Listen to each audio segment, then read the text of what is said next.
Look, I know that this narcissistic relationship has crushed your self-worth into the ground, but what you have to understand is narcissists do not seek out losers.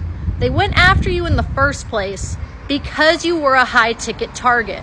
They preyed on you because you were successful and it made them look good, because you were very generous and empathetic and people around you like you. They went after you because you're more attractive than you might have even realized your entire life, frankly. They went after you because you come from a good family and they wanted to be a part of that. They went after you because you're able to live in the moment, because you have so much gratitude for the things around you. That's something that a narcissist will never have and envies in other people. They're initially drawn towards the best qualities about you, like a moth to a flame.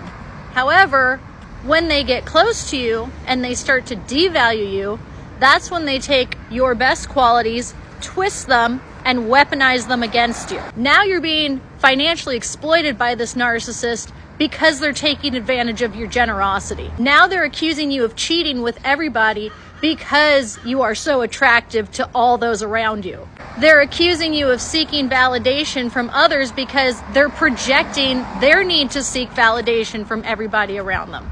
They are calling you dramatic because they're projecting their drama onto you. And they try to convince you of this false narrative day after day, hour after hour.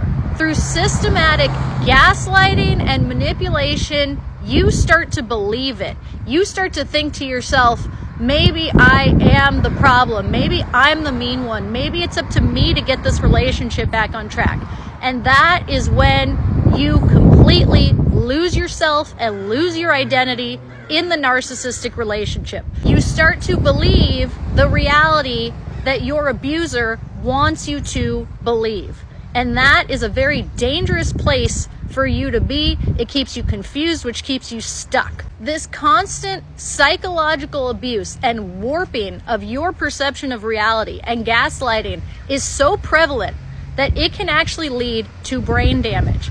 I have had clients come out of these long-term relationships and they can barely remember how to put their shoes on, let alone have access to what their thoughts, feelings, emotions, and hopes for the future are. They feel helpless and hopeless. So I want you to start to think of who you were before this narcissist. I want you to start to think about all those great qualities that made you you. And then start to think about a reality in which you are not the problem. You are simply reacting to a chaotic individual who you cannot communicate with.